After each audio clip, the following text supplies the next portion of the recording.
Hey everyone, thanks for joining me on this rainy Saturday. Today we're going to do a quick overview or walk along on how to do the ATF Form 1 to create an SBR as an individual. Now, I'm not a lawyer and this isn't legal advice. This is simply informed opinion because I have done 2 of these on my own and I've gotten 2 tax stamps as a result. So I think I have enough experience to be able to speak very briefly and as an overview about this process. One more thing, this is only going to address SBRs as an individual, and specifically it's only addressing AR style short-barreled rifles. So I'm not going to touch on AKs here or any other type of short-barreled rifle. I simply know ARs the best, and that's what is going to be talked about in this video. Alright, as you can see on the screen here, this is a screen capture of the new ATF Form 1, or the full name is the ATF Form 1 5320.1, which was revised in May 2016. You can get these forms by going to the ATF's website. This is available as a PDF, which you can download. And the cool thing about this is you no longer have to fill it out by hand. You can type this up on the computer. It will auto-generate in the 2 duplicate forms at the end, and then you simply save and print those out, which is great. It's so much easier than doing this by hand. So I recommend you do that to start with. Now, question 1, type of application. This is directly linked to question 2, which is about who's making the form or who's submitting the form. For us, this is going to be type 1A because we're submitting $200 with the application. Now it says here you can submit this as a check or a money order, or you can put in your credit card or debit card information. Ironically, the one thing you can't do is submit cash, so don't put cash in the mail because you probably won't get it back. But tax paid, we're paying $200. Yes, it's ridiculous, it's atrocious.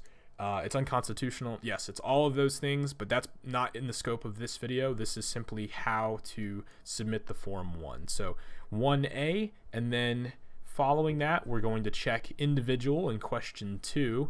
This says you're submitting this paperwork and you're applying to make an NFA item, a National Firearms Act item, as an individual.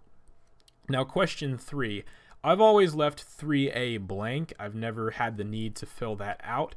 And if you want to know more about what this means, I suggest you go and research it on your own because I don't actually have more information on that. 3B, however, this is where you're going to put in your full legal name and your full mailing address. So as you can see here, I used a fake example. Please don't use this fake example on your paperwork. I don't think it's going to work. But we have John Wayne Doe, 123 Main Street, blah, blah, blah, Des Moines, Iowa, and then the zip code. Now you can put this in right here, type it in. It says in question 3C if you have a P.O. box above to put your street address in 3C. So my advice, just put your full address in 3B. Don't do the P.O. box thing. In my experience with government, which is limited but I'd say growing and daily, it's always better to make things easier than more complicated, because as far as I can tell, most government employees are just there collecting a paycheck. There's not really an urge for them to go above and beyond and to do more research than is required.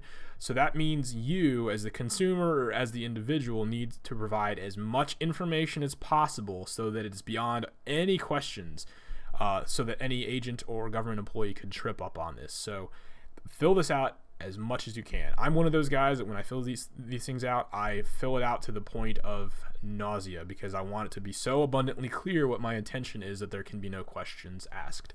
So 3D, this is your county. Now, just a note for any of you who live in cities or suburban environments, sometimes the city will be the same as the county, but sometimes the city or the town actually is its own municipality. So make sure you double check on that. And I tried to capture that in the example here. Des Moines, the city, is separate from the county, but the county is a different name. So it's not Des Moines County, Iowa. It's Des Moines City in Polk County, Iowa. So just make sure you double check for your own sake. Now 3E, this is your phone number. This I would hope would be straightforward. Make sure to include your area code. I hope I don't need to say that, but yeah, I guess I did. Make sure to include your full phone number.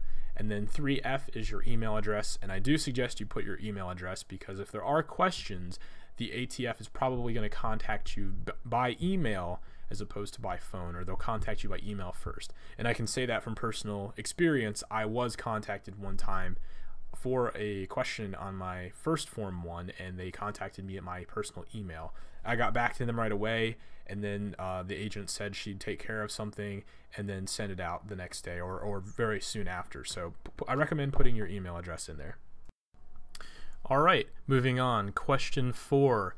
4 has a lot of subparts, so we'll go through these one by one. 4A, name and address of original manufacturer or importer of firearm. Thankfully for all us AR guys, we don't really deal with importers that much. AK guys, however, that's a whole other story. But thankfully, this is just for AR. So AK guys, I'm sorry, I don't have information for you. I'd assume it's straightforward, but I'm just not going to address that here because I've never done an AK SBR build. Now for me, I put the information exactly as it appears on my lower receiver. So I have quarter circle 10, Tucson, Arizona. It's all uppercase because that's how it appears on my lower receiver. There are no spaces. Everything is exactly as it appears on my lower. 4B. Now 4B I consider to be slightly misleading, even though the updated form is a little more helpful. Basically what the ATF is asking is what type of NFA firearm are you making or applying to make? And really what they're saying is what category does it fall into? So for this question, I would highly suggest you read the definitions in the accompanying paperwork, because they actually explain what a short-barreled rifle is, even though they don't say short-barreled rifle, and what a short-barreled shotgun is, even though they don't say short-barreled shotgun, and any other weapon, as well as a destructive device. So what they're asking in 4B is what category of NFA firearm are you applying to make? So for us here, that's going to be short-barreled rifle. Now 4C, caliber or gauge. This one you should be a little bit careful with. So as you can see, I put 9mm. What I should have done was 9mm by 19, or 9mm Luger, or 9mm Parabellum, because there are other types of 9mm, and I know it seems like it's implied here for us in the United States, but in Russia and in the East, there's other calibers that use 9mm. So you've got 9x18 Makarov. There's also 9x17, which we know in the United States as 380 ACP, but it is also called 9x17, especially in reloading manuals. So just make sure that you clarify this as much as you can. 4D, this one can trip people up, and I've seen it and read about it in forums. 4D, the model, is not asking you what type of firearm you're making, as in, are you making an AR-15 or an AR-10 or an AR-9 and so on. Instead, what this is actually asking for is information on your lower receiver that will come from the manufacturer. So, for example, my AR-9 is engraved with CLT 9mm, and that is for the model 9mm Colt lower receiver that they make. But don't just take the description and put that in here. The ATF actually wants whatever is engraved on your lower receiver. So for example, with a Colt LE6920, the model for that is LE6920. So that's what we're talking about here, guys. And this information, if you need to find it, is going to be usually on the left-hand side of the magazine well on your lower receiver. Now 4E is the length of your barrel. This is usually going to be in half-inch increments, so 5.5, 7.5, 9.5, and 11.5, 14.5, so on. Although you could also just have an even digit, like 14 inches or something like that. The overall length. Now, I know we're not legally allowed to assemble all this into the NFA configuration until we have the stamp. So what you need to do here is guesstimate based on your overall dimensions and your parts, your components, what your overall length would be. Because there are two reasons, or two ways I should say, that you can end up with a short-barreled rifle according to the instructions and the definitions that come with this form. One is to have a barrel which is 16 inches or less than 16 inches, excuse me. That's the first way. Or you have an overall length that's less than 26 inches. So hypothetically, you could have a 16-inch barreled rifle, but with a super short stock making the maximum extended overall length, that's the critical word here is extended, the maximum extended overall length of less than 26 inches. So there are two ways that you could end up in an NFA configuration. So that's why they're asking for your overall length. So just do your best, take some measurements for your components, and simply put in what you think your overall length would be, your maximum overall length. And 4G, this is the serial number. This you can find on your low receiver. There are instances where you might not have one, and I won't go down that road too far, but I will say if you're manufacturing, like actually manufacturing your own stuff, and you're making your own lower receivers, or maybe you're working on an unserialized 80% lower or something like that, in those situations, you actually get to designate what the serial number is. Now, that's a whole other topic, and I won't address it here. For most of us, it's simply going to be the existing serial number that's on your lower receiver. All right, 4H. So 4H this is important to do this correctly.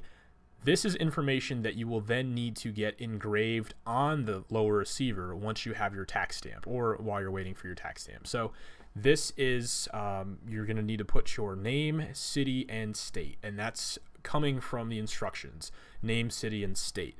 The important thing here is, guys, however you put this information is how it needs to appear on your lower receiver. So if it says John Wayne Doe, it shouldn't be John Doe or John W. Doe. It should be John Wayne Doe. And if you put Des Moines, Iowa, it should say Des Moines, Iowa on your lower receiver. Or if you put Des Moines, IA, it should say Des Moines, IA on your lower receiver. So basically what I'm saying is the information needs to match exactly. And for your sake and just the sake of consistency, I think it's best if you use the same versions throughout the paperwork as best you can. So, for example, if your full name is John Wayne Doe, don't put John W. Doe in one part of the form and then John Wayne Doe in another part of the form, because you might confuse yourself, and it's important that everything is accurate so that it's processed quickly by the ATF. Now, 4I, the reason that you're intending to make the firearm.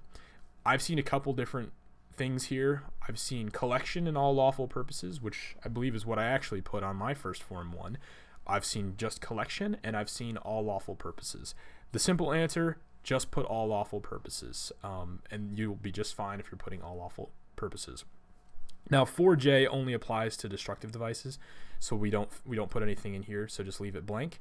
4K, for, I'm going to say probably 95 or maybe 100% of us, we're not reactivating a firearm. This is sort of a special circumstance where you're basically remaking something into an NFA configuration.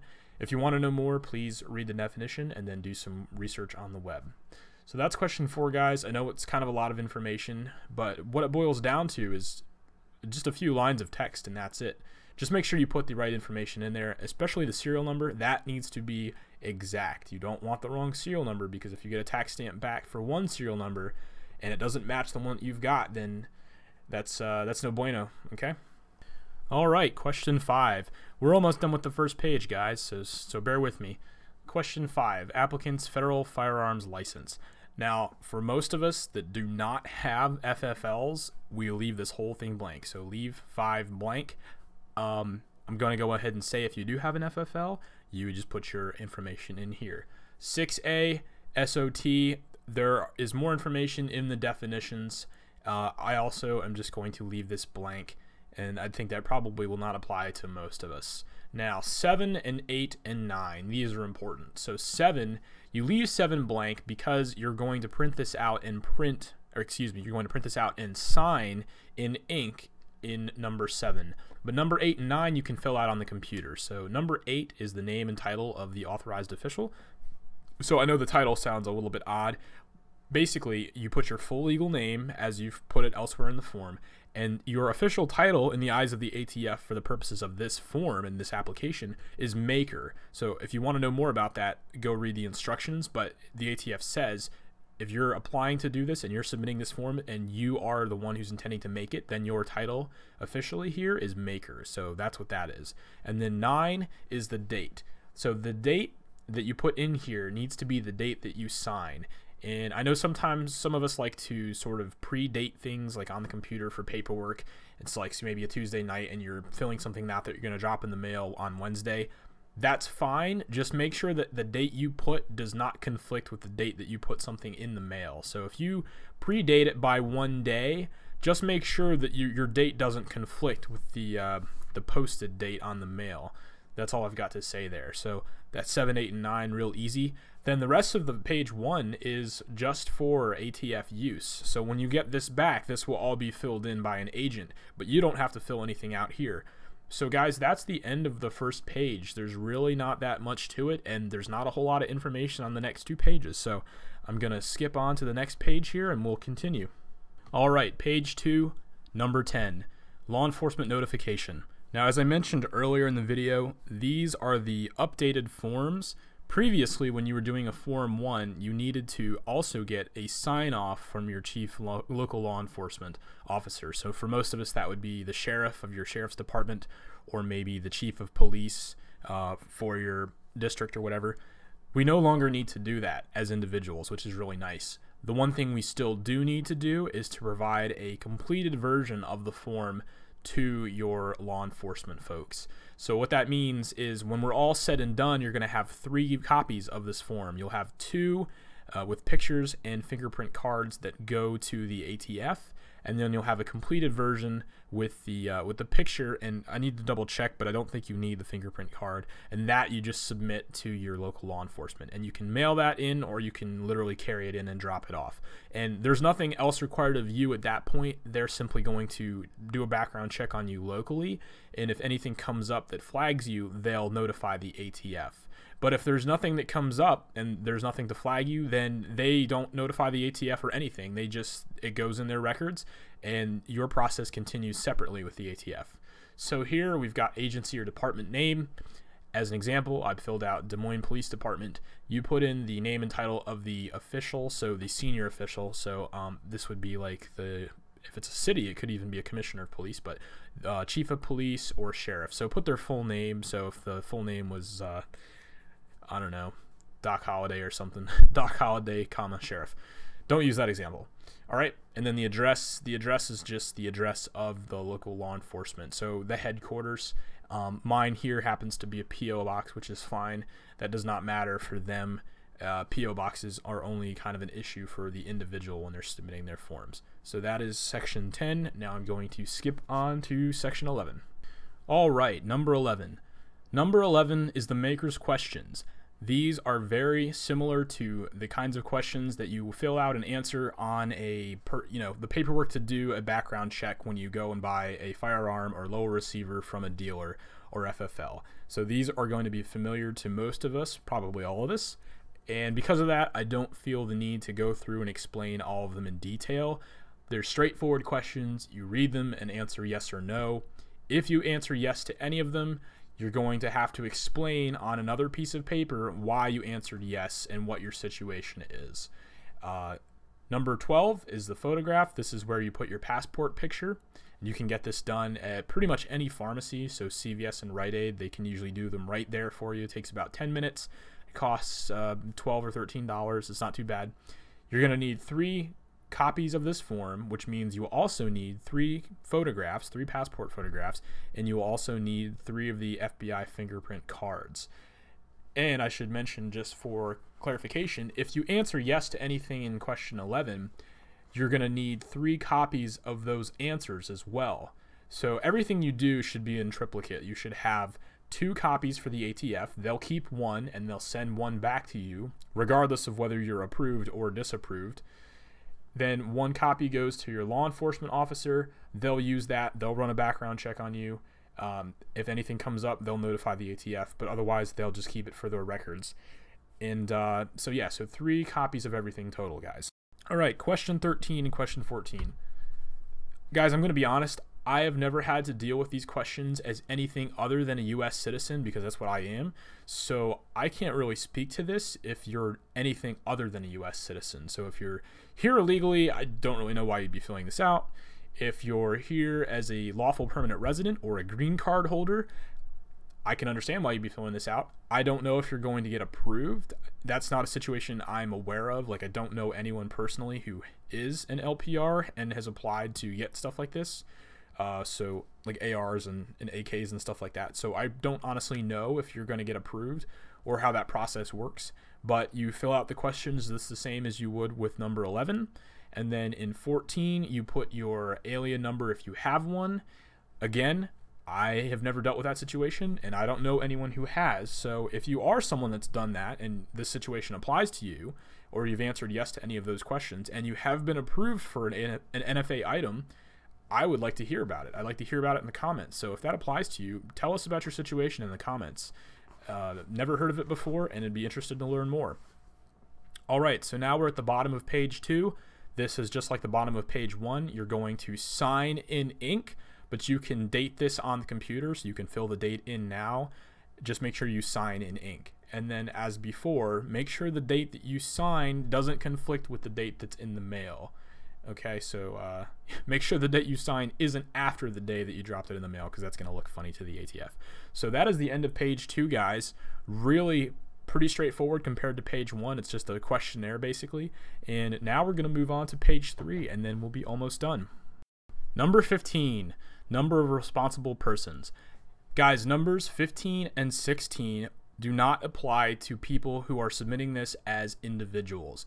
This is really nice because we don't have to submit this along with all the other information, like the actual trust information, to the ATF. So 15 and 16, just simply leave this blank. 17 is really the last thing on the page that applies to us. 17 is your method of payment. So you have a couple of different options here. You have the option to submit a personal check.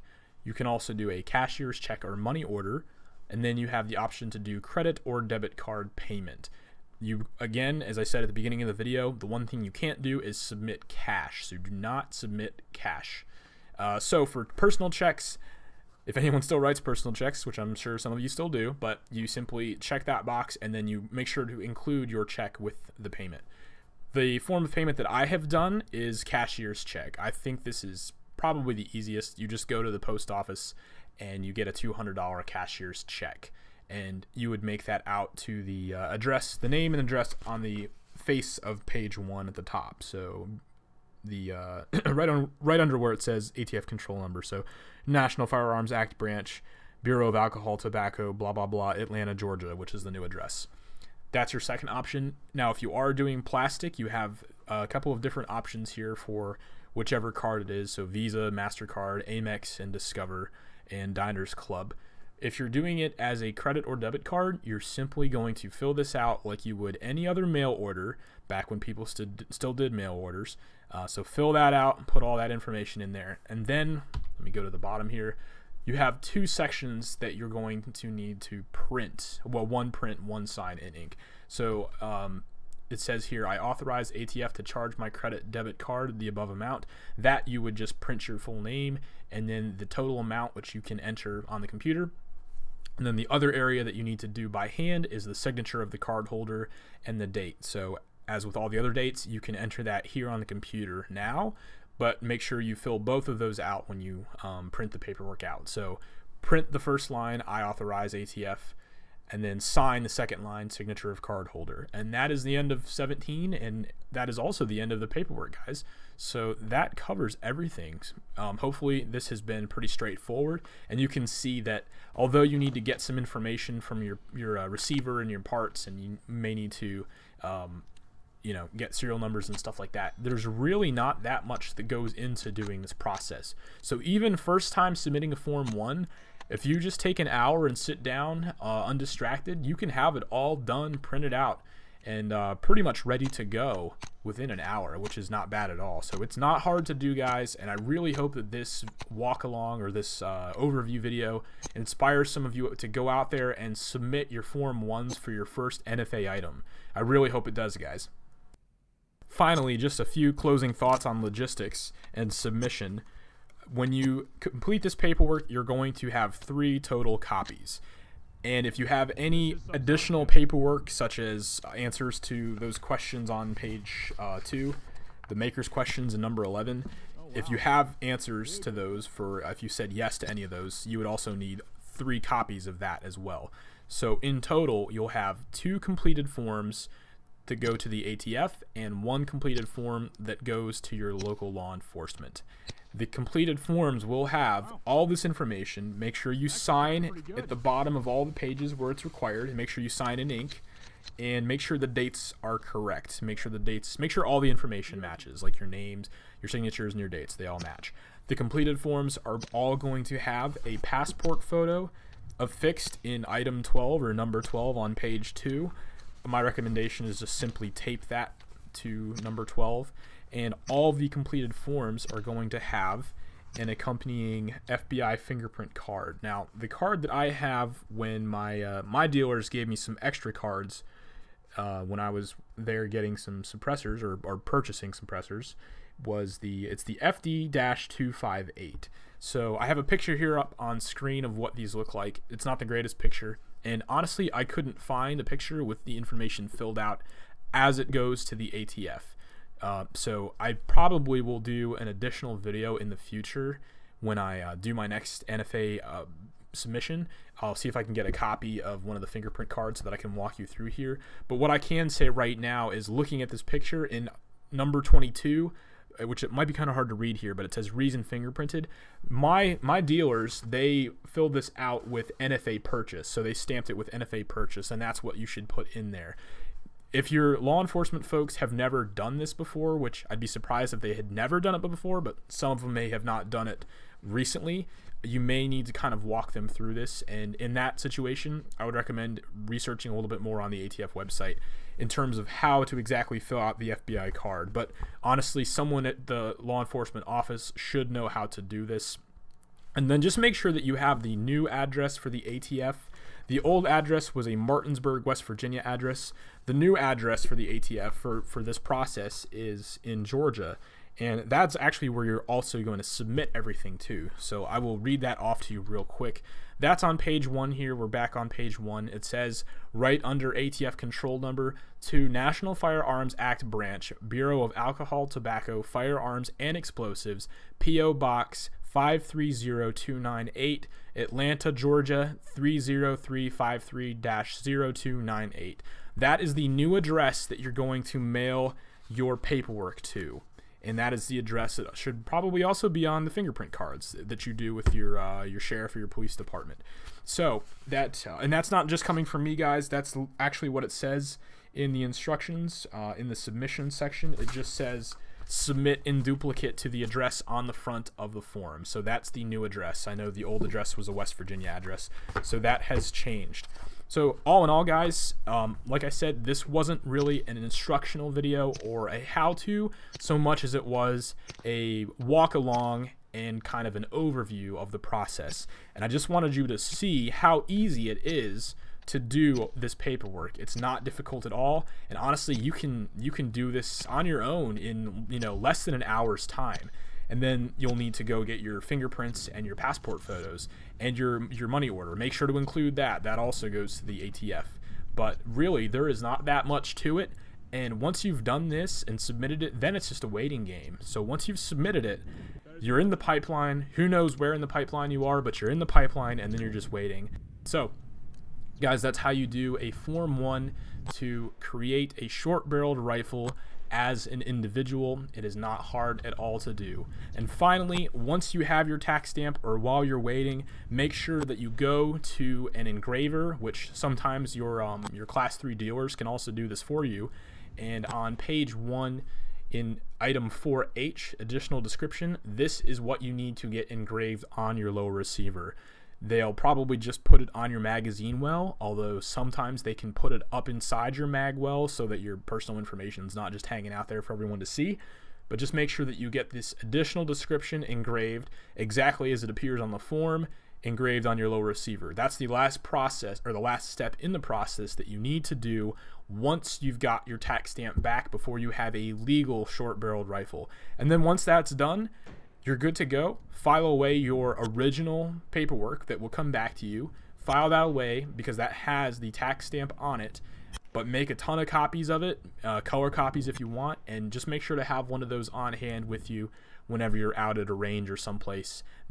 They usually ask to see the paperwork for NFA items and Class 3 items. So that's it, guys. Hopefully I didn't take up too much of your day and talk your ear off. I just wanted to overview the process and show you It's not that hard to do. It's very easy to do now that the forms have been updated. It's even easier than it was before, and it's really simple to do as an individual because we don't have all the additional paperwork that goes with doing a trust. So thanks for watching, guys.